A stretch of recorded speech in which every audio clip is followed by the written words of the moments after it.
Hey guys, this is Lee with So Raven Farms. Today we're going to talk about jar storage. So, if you're anything like any canner on the planet, you're going to find yourself in a situation where you have a ton of jars. A lot of times, especially those that don't have ADD or don't need that dopamine rush, are really only going to purchase the amount of jars that they need at any given time. The rest of us don't. We purchase all of the jars that we could ever possibly want. And then we go, we don't have enough. And then we purchase some more. So it kind of turns into a Tetris game when you're looking at, how to put these jars up, right? Now, I have a blog post about how we built our canning shelves that I'll link to this post. But the reality is that if you are, like I said, anything like most canners, you're going to end up with like 1,000, 2,000 jars, and you're not really sure what to do with them. If anybody has any tips or tricks on how to store lids and rings, I am all ears. I have yet to figure it out. But we have in our basement, we're very blessed to have a basement. And part of our basement, where the food storage room is in the corner of the basement that is absolutely, underground, right? Like, the top couple of inches is above ground, but everything else is below ground. So with that, the food storage room is about 10 by 12, and we're actually going to have to expand it because we've outgrown it. Shocker. And in that we have, let's see, 1, 2, 3, 4, 5, 6, 7. We have 7 8.5 foot tall, by 1 foot wide, 4 foot long canning shelves. And each one of those canning shelves has 7, I think it's 7 shelves on it, and they're just wide enough to hold, they're just tall enough to hold a half-gallon mason jar. Now, when it comes to pints and the little jelly jars and half pints and all that, there's a lot of wasted space. There is, but we tend to can more, half-gallon store like flour. Let's see, what else do we have? We have flour, arrowroot powder. We don't can this, or we don't put the salt in there. Cornmeal, chocolate chips, popcorn, stuff like that. Like those are in the half-gallon jars. Our dry storage tends to go into those half-gallon mason jars. And then we've got things like lemonade and stuff like that. But for the most part, it's all dry storage. And then in our quart mason jars, it tends to be things like, canned beans, soup, broths, stuff like that. And then once that's done, then we kind of go into the pints, which is usually going to be our green beans, corn. I've tried canning peas. Don't can peas. Just let them dry. They turn into a mushy mess. I don't know how industrial commercial works, but it's not the same. So don't do it. Just don't even bother. Throw those babies in the freezer. But when it comes to jar storage, there's a couple of things that I feel are really, really, really important. One is never, I'm not going to say never, your kitchen, your rules. Okay. That's how I live my life. Your kitchen, your farm, your kids, your animals, your rules. I'm not going to tell you how to live your life. But that being said, I am going to tell you that when you store jars stacked on top of each other, and when you store jars with rings on them, you greatly increase your risk for spoiled food. Because what happens is that seal on the lid will break, but because the ring is on it, it will reseal, and you're going to think that food's good. And if you're a new canner, and new canners, and I'm the same way, new canners are always terrified that they're absolutely going to kill their family. And rarely does that happen. Obviously it does, but in the United States, I think there's something like, I don't know, I'd have to do the science on it, but I think it's something like 30 cases per year of botulism. And of those, like 75% of those are in Alaska, and they come from the local native tribes, is usually where it comes from. Very rarely does it come from home canned goods. And I want to say the article that I read a couple years ago said that it was something like only one of the cases of botulism came from home canned food. And I actually don't think that was right. I think none of them. I think everything else was commercial. But don't quote me on that one, right? Like I'll try to find the science and I'll link it in the description. But my point is that when you are dealing with home canned food, understand that storage is very important. And then once you have used that food, I saw it on a meme on Facebook. Like I've always been under the impression that once a jar is empty, it's empty, right? Well, I saw a meme and I forget where I saw it from, but basically what this lady does, or her grandmother taught her to do, or whatever it was, that part's not matter. It doesn't matter. She fills all of her mason jars with water, pops a lid and a ring on it, and puts it back on the shelf. Because in her mind, an empty jar takes up just as much space as a full jar. And why in the world are we not, holding on to water? Now, with that, I will say that if you are not using clean jars with clean lids and all of that stuff, then yeah, you're going to, that water is not going to be clean, and you need to be prepared for that. But it's an option, right? If you can make sure that your jars are clean and the lids are clean, there's a really good chance that you're going to have fresh water.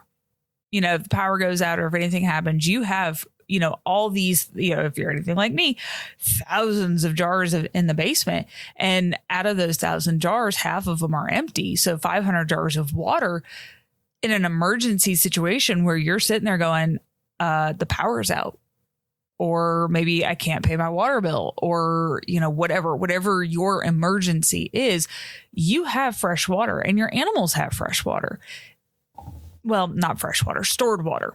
So I have been doing that for years now, and there have been 2 instances in which that has saved my butt, right? One was a storm that came through and knocked out the power for like 2 days. And the other one was actually somebody hit a pole, like a power pole, and knocked our power out. And the guys are out there doing what they can to get the power turned back on, but we didn't have power, and I was cooking dinner, and like it was a whole thing. So like having that stored water has been absolutely amazing, just to have the safety and the peace of mind knowing that we've got plenty of water. So when it comes to, and that's pretty much the whole blog post right there, was like, I just wanted to tell you what to do with your empty jars. But as I got to, thinking about this whole thing, but as I started thinking about, all things canning, I realized that, a lot of people really do struggle with how to store jars. And everybody's house looks different, right? When we moved to this property and I started canning,